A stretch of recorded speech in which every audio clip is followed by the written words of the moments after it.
Bien le bonjour. Salut. Un épisode très spécial aujourd'hui, Marie-Chantal. C'est ton épisode. Écoute, j'ai été un petit peu dur pendant toute cette série à réclamer un épisode sur la mode. Ouais. Et c'est important. C'est important. On néglige souvent les tenues vestimentaires à travers le temps. Puis c'est comme une part entière de l'histoire parce que ça montre un petit peu toute l'évolution sociologique, que ça soit au niveau des hommes, oui, certes, mais surtout au niveau de la femme. Tu sais, on va pas refaire le passé, mais le passé. La femme a des fois joué un rôle, on l'a un peu mis de côté, puis ça s'est beaucoup exprimé sur les tenues vestimentaires. Et puis aujourd'hui, on va voir justement à travers le temps. Je suis pas sûr qu'on va remonter dans les années 90, 2000 jusqu'à là, un petit peu. C'est moi qui les ai choisis, ceux-là. Il fallait que je mette ma touche. D'accord, mais En fait, on recule dans le temps. On recule, hein? Oui. C'est sûr que on voit que d'aller de 1920 aux années 2000, tu vas voir qu'en une décennie, il peut se passer des choses énormes justement sur le pouvoir de la femme, la démocratisation aussi du travail de la femme, de comment elles arrivaient justement à prendre leur place et à raison, tu sais. Donc, moi, je vais travailler là-dessus, mais à travers la mode. OK. Fait que, en fait, le premier extrait, on est dans les années 2000. Tu n'avais pas un erratum à faire Hey, laisse-moi faire mon affaire. Elle avait un erratum à faire.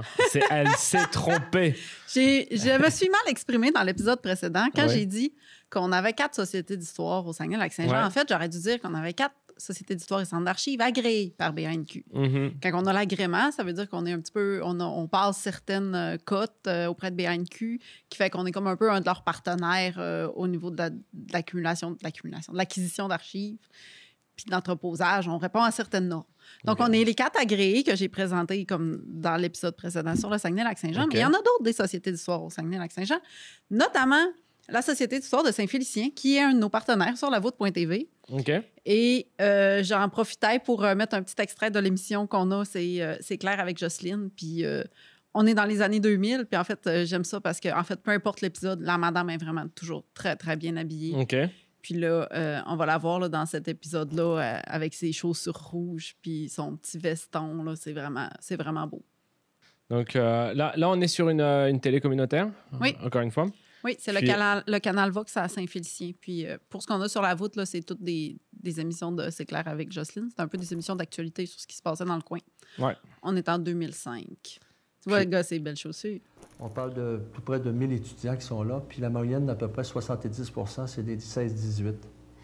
Alors, c'est vraiment une réalité qui est présente. C'est des jeunes qui auraient décroché. Oui, puis- c'est des gens qui auraient quitté le secondaire, qui auraient tout simplement... C'est sûr que déjà, on peut discuter on peut parler de la place de la femme à la télé. Tu sais, c'est déjà très intéressant. Il faut savoir que, à part la météo, avant, il n'y avait pas grande place. Hein. Ouais. Tu sais, t'as comment ça s'appelle, les grandes nouvelles étaient données par les hommes, etc. Puis dans les années 80, 90, 2000, surtout 2000, on a vu justement de plus en plus de femmes présenter le journal. D'ailleurs, aujourd'hui, si tu regardes, je ne dis pas que c'est une majorité de femmes, mais la Oui. plupart du temps, Oui. déjà, ça apporte comme une sensation de sérénité, on y croit plus. C'est Ouais. fou, mais je pense que c'est ça. Puis là, alors, c'est sûr que la personne qu'on voit à l'écran représente un petit peu moins la mode des années 2005, parce qu'elle avait de toute manière un standard à respecter. Ouais. Elle était à la Ouais. télé, Ouais. donc il fallait qu'elle soit en tailleur, etc. D'ailleurs, le tailleur, on pourra en revenir. Tailleur, c'est qui a démocratisé le tailleur chez les femmes? Ben, tu nous le diras tantôt, mais Je qu'on le soit au dis- bon extrait ou tu le dis tout de suite? Eh non, je le dirais à partir de 1940, mais C'est ce que je pensais. c'est quelqu'un d'assez connu. OK. Ben, on va continuer de remonter dans le temps. Ouais. C'est une parade de mode. Ici, on avait un genre d'événement qui s'appelle Expo Nature. Ben, ça existe Ouais, encore, ouais, mais ça existe ils encore, l'avaient ouais. ici à plus petite échelle. Puis ils ont fait une parade de mode. On est en 92. Oui. Alors, c'est sûr que là, j'ai pas grand-chose à dire sur ce monsieur, à part qu'il porte très bien les bottes et le ciré jaune. Eux autres, tu sais, c'est des habits de plein air, mais tu Mais, vas voir, tu il y sais, a d'autres choses. Là. On remarque déjà la coupe de cheveux. Ouais. On avait cette liberté, justement, de laisser les cheveux coiffés, décoiffés, qui était quand même super intéressant. Savoir que les années 90, hein, c'est les années grunge. C'est avec l'avènement de Nirvana et puis tous les groupes de rock, les jeunes filles et les hommes s'assimilaient, je sais plus, j'ai perdu mon mot, justement, à cette... S'identifier, merci, à cette mouvance-là. Donc, on a vu l'apparition beaucoup des vêtements larges. Ouais. Ça a été les pulls trop grands, ça a été les jeans, beaucoup de jeans. Alors, on n'est pas encore dans le jean troué, bien que quand même, on remarque tout de suite aussi les années 90, l'année des couleurs, l'année des cubiques aussi. On avait toutes ces les motifs fluo. Qui étaient quand même très symboliques pour l'époque. Tout le monde avait ça. Les ensembles aussi. Ouais. L'arrivée des ensembles, pantalons. Et puis aujourd'hui, alors c'est sûr qu'on peut regarder ça d'un œil. On va se moquer un peu. On va se dire, bah voyons, on a porté ça. Mais on était au sommet de la mode à ce moment-là. Oh oui, c'était ça. Vuarnet, je ne sais pas si tu te souviens de la marque Vuarnet. Non. Ils faisaient des vêtements de ski. C'était le top du top du jogging. On le voit aussi avec le t-shirt qui arrive bien trop long du pantalon. Ouais. C'est toute l'époque grunge. En fait, on arrivait aussi à exprimer notre univers à travers nos vêtements. Avant ça, on rentrait beaucoup dans les normes. Alors oui, on exprimait, avant, je dirais, on exprimait plutôt notre richesse, notre classe sociale. Ouais. Arrivé dans les années 70-80, encore 70-80, mais 90, ça a marqué vraiment un clash dans, on ne sait plus combien gagne quelle personne. Parce qu'on avait tous à peu près le même style vestimentaire et on avait aussi la production de vêtements pour tout le monde. C'est-à-dire que la classe moyenne s'habillait chez Gap, H&M et toutes ces grandes maisons-là, mais la classe haute aussi souhaitait s'habiller chez Nike, chez Adidas. Ouais. Donc, c'était quand même assez important de le souligner. On est dans les années 70, c'est une archive qu'on a déjà vue parce qu'ils chassaient l'outarde, mais là, c'est pas l'outarde qu'on regarde. Tu sais, les années 70, déjà, le papier peint. On avait le papier peint full coloré, floral. On retrouvait ça aussi sur les habits. On avait le patchwork sur les vêtements où c'était quasiment... En fait, on était habillés en rideau. Ouais. C'était un peu ça. Et on avait les... Alors, là, on peut regarder ça. J'allais dire les pattes d'éléphant. Mais oui, je pense que c'est une patte d'éléphant, le pantalon. Mais c'était l'époque aussi où on était excentrique. Tu sais, le monde avait ce côté, le m'as-tu vu, on portait des couleurs, on les portait fièrement, on avait ces grandes lunettes qui habillaient quasiment le visage au complet. On a le tour du cou aussi, qu'on voit, le foulard tour du cou, qu'on voit aujourd'hui seulement dans les avions. Ouais. Les hôtesses de l'air vont encore en porter. On avait aussi le côté très disco. Tu sais, on avait ce côté où je parlais du grunge dans les années 90, mais dans les années 70, c'était l'époque du disco. Donc, qu'est-ce qu'on voyait à la télé? Qu'est-ce qu'on entendait à la radio? Qu'est-ce qu'on voyait dans la vie de tous les jours à la télévision? C'était ça, c'était le full coloré et tout, que moi, j'adore cette époque-là. Alors, c'est sûr que c'était une époque qui était quand même un petit peu plus dure, mais tiens, qui porterait ça aujourd'hui? C'était une chemise qui est quand même assez spéciale, mais... C'était le summum de la mode à ce moment-là qui est très intéressant à évaluer. On était dans la mode des couleurs à ce moment-là. Donc, on est entre 1965 et 1971. C'est des activités de la famille Morier. Et pourquoi, d'après toi, j'ai choisi cette archive-là? Les salopettes. Plus que ça, les salopettes, oui. Les bas. Les jupes. Puis les bas qui montent. Ou c'est des bottes qui ont ou c'est des bas? On voit pas. On le voit pas d'ici. Je me suis pas trop attardé sur les bas, mais la jupe. Avant ça, tu as les jupes au-dessus des genoux. Ouais. Et tu portais ça dans la rue. La femme a eu le droit de montrer ses jambes. Tu sais, avant ça, tu montrais pas tes jambes. C'était quasiment mal vu.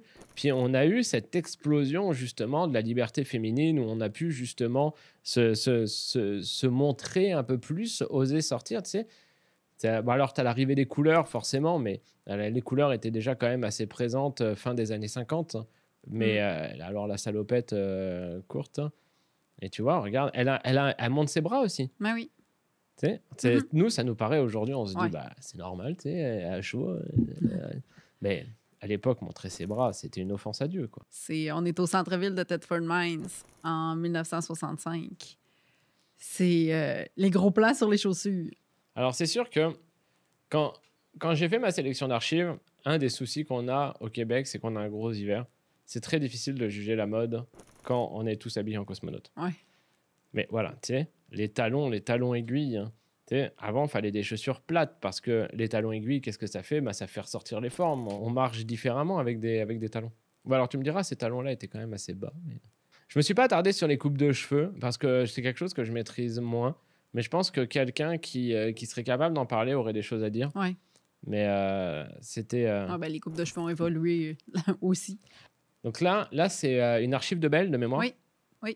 1955. Bon, c'est sûr que c'est un film promotionnel, mais tu regardes, si on regarde en partie, tu sais, apporte des couleurs. Alors, c'est sûr que là, pour les personnes qu'on voit à l'écran présentement, les vêtements sont plus amples.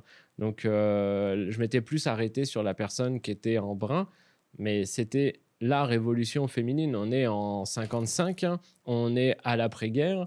Les hommes, l'évolution des habits pour hommes à ce moment-là n'a pas trop évolué. On en parlera peut-être un petit peu après, mais je crois qu'on l'a pas mis finalement. L'époque des hommes à ce moment-là, c'était la chemise blanche impeccable, relevée. On relevait un petit peu les manches, mais c'est tout. Tu sais, on n'allait pas plus loin. L'évolution de l'habit pour la femme en 55, ça a drastiquement changé. D'ailleurs, quand on va redescendre un petit peu dans le temps plus tard, tu vas voir tout de suite que tu ne vois plus les formes, tu portes un chapeau, tu n'as pas les bras nus. Les coupes de cheveux de ces dames-là chez Belle, les téléphonistes, c'était beau aussi. Là. Je sais pas si tu as remarqué, c'était tout roulé. Ouais. Tu as remarqué le linge, moi j'ai remarqué les cheveux. Ouais, c'est... C'est un film très intéressant en passant. Oui, en passant, c'est très intéressant. Ça parle des communications au Canada, comment on faisait pour communiquer à travers le Canada avec les micro-ondes. Oui, c'est vrai, je m'en souviens de cette archive-là, super intéressante. Ouais. Là, de ce que je veux montrer sur cette archive-là, alors c'est sûr qu'on voit moins les femmes, mais tout à l'heure, je te parlais que les hommes, dans ce moment-là, étaient... il y avait comme une liberté justement de plus être en costume 3 pièces. C'est une famille quand même assez aisée, ils ont l'air d'avoir un bateau. T'sais. Les femmes sont habillées très classiques, ont un tailleur, ne montrent pas leur forme, mais les hommes d'un coup, t'avais les bras dénudés, t'avais plus la chemise, t'avais plus le chapeau. Alors c'est sûr, porter un chapeau sur un bateau, c'est un peu chiant, mais je te l'accorde. Mais t'avais tu vois, si tu vois des personnes plus âgées, ils sont habillés plus. T'as une cassure énorme entre la génération d'avant et la génération actuelle. T'as la chemise, t'as potentiellement une cravate. Je crois qu'il y a une cravate à droite. Hein. Les jeunes hommes, eux, étaient en chemise ouverte, assez ample. Je pense qu'à mon avis, la première fois qu'un des gars a mis ça devant son père, le gars a dû lui dire « Tu vas dehors comme ça. » Là, tu te dis pas que t'es mon fils. Ouais. Ça a dû être ça. Oui.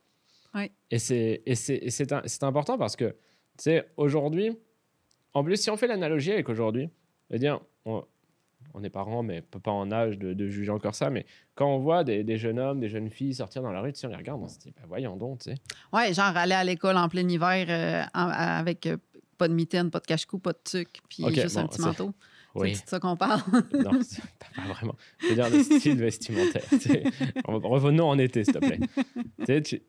Tu vas, mettons, dans les centres d'achat, tu te dis, mais j'aurais jamais porté ça. Mon père, il m'aurait tué, tu sais, si je sortais comme ça. C'est sûr que ça change tout le temps. Moi, anecdote, là, tu parles de ça, tu vois, on a des étudiantes l'été qui viennent à la Société d'histoire, puis sont quand même plus jeunes. Là, on s'entend qu'ils sont nés dans les années 2000 là, ou autour de. Puis une fois, ils traitaient des photos des années 90. Puis là, ils sont donc bien mal habillés. T'as-tu vu ses lunettes? T'as-tu vu son linge? Puis là, ils nous montraient la photo. Nous autres, on était comme... J'avais cette robe. Oui. Puis, tu sais, pour nous autres, oui, on comprend que c'est démodé, mais je veux dire, c'était pas arc que c'est ça. On l'avait porté, des lunettes, on avait tous vu ça, mais tu vois. Et on vivra toujours cette cassure-là. C'est cette cassure générationnelle. Oui, on n'a pas envie de les voir grandir parce qu'on est les parents, etc. Mais, tu sais, faut les laisser aussi vivre leur génération. Okay, on peut ne pas être d'accord, on peut parfois dire dis donc moins de vêtements sur elle est nue. J'ai déjà vu aussi vraiment ça dans des centres d'achat où des garçons habillés tout en jogging, où tu as les chaussettes sur le pantalon et puis tu te dis hey, t'es pas en pyjama mon homme. En babouche avec des bas blancs. Exactement, tu sais. Donc c'est facile de juger pour notre part, mais en vrai, on a été oui, on a été ça. On a été ça aussi. Bien que moi j'ai toujours eu un style très à part. Mais bon. Alors, là, c'est là où j'en venais tout à l'heure. Oui, c'est une archive qui ressemble à ce qu'on a déjà vu un petit peu, là, qui vient de la famille Simard, qui est dans une partie de pêche en 1946. J'allais dire le tailleur. Oui. L'avènement du tailleur. Excuse-moi, il fallait absolument que je contextualise l'archive avant. Déjà, les bas, elles ont des chaussettes. Oui. Elles n'ont pas de bas de nylon. Parce qu'ils sont tannés d'avoir des bas de nylon qui descendent. Il n'y avait plus de nylon. Ah. On a fait des parachutes avec. OK. Trouver du nylon dans les années 40, 45, oublie ça. C'était soit tu étais extrêmement riche, soit t'en avais, il t'en restait d'avant. Ouais. Mais non, le nylon était réquisitionné pour faire des toiles de parachute, des habits de GI ou des trucs de même. Non, donc, l'avènement de la chaussette. Ça paraît fou. Ouais, mais c'est que ça. Et le tailleur, oui. Coco Chanel. Le tailleur de Coco Chanel, après-guerre, elle a révolutionné l'habit pour femme. On avait justement ce pantalon. On mettait des pantalons. Mm. Avant ça, les pantalons, c'était prescrit par Dieu. Ouais. Tu devais cacher tes jambes à travers une grande robe longue et puis qui descendait jusqu'aux chevilles. Hein. Mm-hmm. Donc là, on se retrouve où la femme peut porter des couleurs. La femme peut mettre des chaussettes, pas des bas. Bon, il n'y en avait plus. Mais bon, mettez des chaussettes, mettez des pantalons. Avait des épaules carrées, tu sais, c'était pas des épaules tombantes. Hein.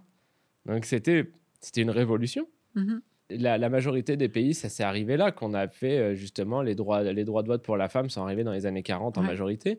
Puis alors, on regarde la dame en bleu, tu sais, elle clash, c'est quasiment, elle est habillée comme un homme. Mm-hmm. Elle a pris la place sociale qu'elle devait prendre. Elle est à égalité avec son mari. C'est super intéressant, c'est très fort comme image. Là, tout à l'heure, je parlais justement du cliché de l'homme, chemise repassée, parfait. Elle dure très, très, très peu de temps, mais là, on était dans le stéréotype de l'homme parfait des années 40. Ouais. Très bien coiffé, chemise repassée, parfait, pas un pli. Est-ce que c'est lui qui l'a repassé? Je ne sais pas.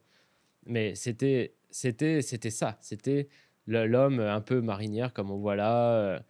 C'est juste proche du corps. On abandonne les chemises trop larges, les cravates trop longues. On s'émancipe, on monte nos formes. Puis on le voit d'ailleurs dans les films de guerre, quand ils partent à la guerre.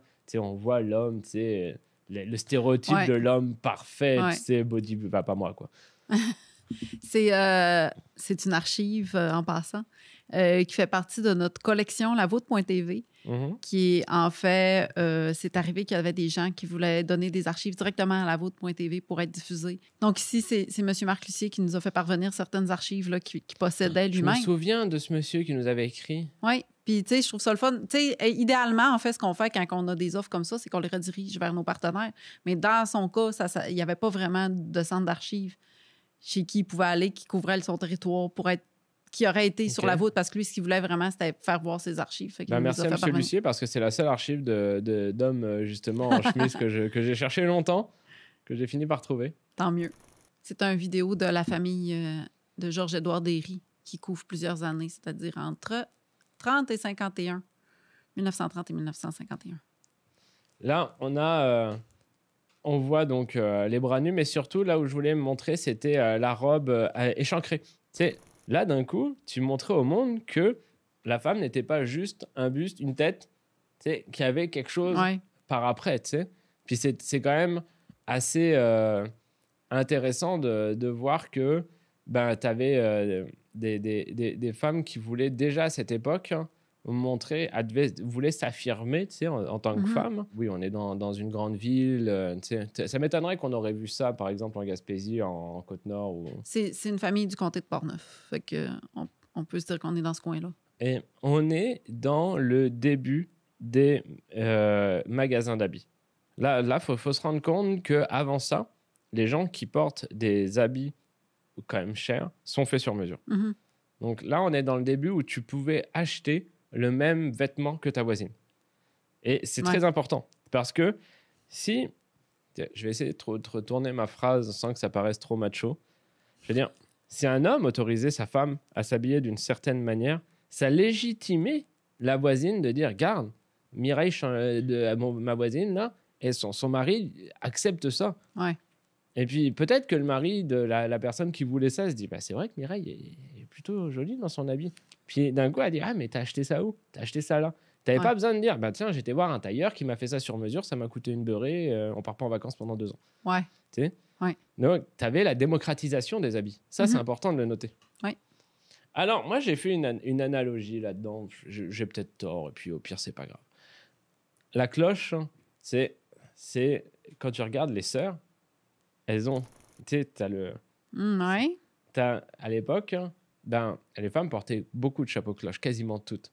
C'était comme si tu t'habillais plus en sœur, t'étais plus la bonne femme de la maison, servante de Dieu, je parle, qui veillait au bien-être de sa famille. Mais en même temps, tu sais, tu te gardais une petite gêne, tu sais. Tu gardais la tête cachée, etc., etc. Et ça, c'est important de noter justement le chapeau cloche. Et là, on est dans la période où, quand tu voulais des beaux habits, ils étaient sur mesure. Ouais. Ça veut dire que le clash social sur les habits, il n'a jamais été aussi présent qu'en 1920-30. D'ailleurs, on le voit, hein, la majorité vont avoir des vêtements amples qui vont être faits peut-être chez eux directement. On va récupérer. C'est une archive qui nous vient de l'Association canadienne d'histoire ferroviaire. On voit plusieurs scènes là, de Montréal sur cette archive-là. Ici, c'est le marché Bon Secours en 1929 qu'on a dit? 1929. Et c'est là où je veux en venir. Là, on voit Montréal. D'après toi, pourquoi on dit que Montréal, en 29, dans les années 20, était le centre justement de l'habit, du folklore, de... Pourquoi? La prohibition. C'était la nightlife de Nord-Amérique, c'était à Montréal. Les gens traversaient les frontières, allaient boire à outrance, les femmes dansaient, les hommes fêtaient. C'était une période de la vie de Montréal qui était, ça devait être rempli d'Américains. T'imagines, toi, tu traversais la frontière, tu faisais 100 km, tu avais le droit de boire du whisky. Ouais. Et les mecs, ils faisaient ça tous les soirs. Donc, non, c'était incroyable. Montréal, dans les années 20, devait être une beuverie. Je ne sais pas comment le dire. T'aurais aimé ça. Moi, là? Moi, je reviens 100 ans en arrière. Cette archive-là était pendant longtemps notre plus vieille archive sur la voûte.tv. Maintenant, elle occupe la 2e position. Ouais. C'est un congrès de l'Union canadienne des racketteurs qui était à Saint-Hyacinthe en 1928. La ceinture fléchée. Hein? On voit la ceinture fléchée beaucoup dans cette archive-là. C'est beau. Les manteaux. Fléchée? Une ceinture fléchée. Non. Non, là. Pas assez longtemps que tu es au Québec pour savoir c'est quoi. Ah, la ceinture fléchée! Oui. Ouais. Et quoi? Le carnaval, le bonhomme carnaval, il y en a une. C'est une ceinture. C'est vraiment traditionnel. La manière de... On la faisait avec nos doigts. De plein de couleurs. Qu'est-ce que tu voulais dire par rapport à cette archive-là, si ce n'est pas la ceinture fléchée? C'était qu'on voit pas de femmes. Avant 1920, 1910, tu filmais, alors là, bien sûr, sur le plan large, même pas. Je pense même pas. T'as raison. Et c'est là où tu te rends compte que la place de la femme avant 1925, ça devait pas être facile. T'avais beaucoup c'est même pas misogyne, parce que c'est pas le terme, parce que aujourd'hui, on peut être misogyne. À l'époque, c'est juste que... C'était comme ça. C'était pas sa place. C'était comme ça. Elle était occupée à avoir 14 enfants, puis à essayer de survivre au travers de tout ça. Exactement. Puis c'est là où, justement, quand tu prends l'analogie de cette vidéo-là avec celle de 1946-41 en montant, tu vois qu'on n'est pas loin, on est 30 ans plus tard. Ça a été une explosion, et tant mieux, aujourd'hui. Alors, comme je disais au début, on peut critiquer les générations futures et puis de regarder ça d'un œil, genre, voyons donc. Mais tu sais, c'est important ce qu'ils vivent, c'est important de pouvoir s'affirmer à travers justement une mode vestimentaire. Voilà, c'était... T'as été content d'avoir eu ton épisode. C'est mon épisode sur la mode.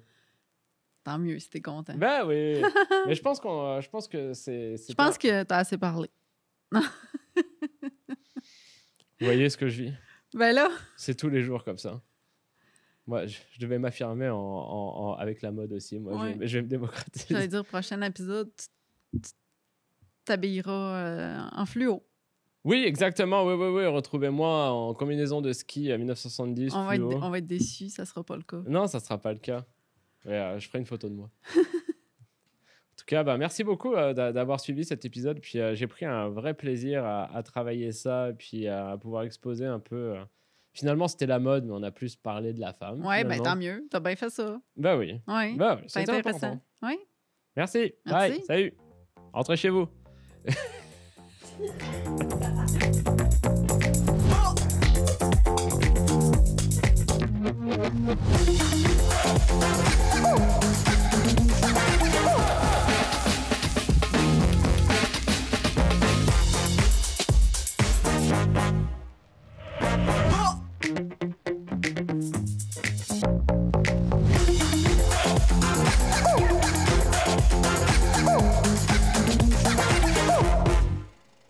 La télévision communautaire autonome parle des enjeux locaux, donne une voix aux citoyens et citoyennes, en plus de faire rayonner les talents d'ici. Accessible à tous, elle appartient à la communauté et donc à vous. J'ose ma télé communautaire, mon média de proximité.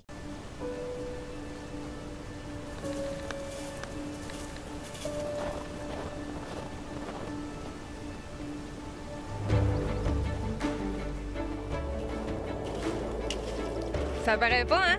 Mais je suis sur mon heure de lunch. Ça t'intéresse? Fais comme moi. Ose le PD bleuet.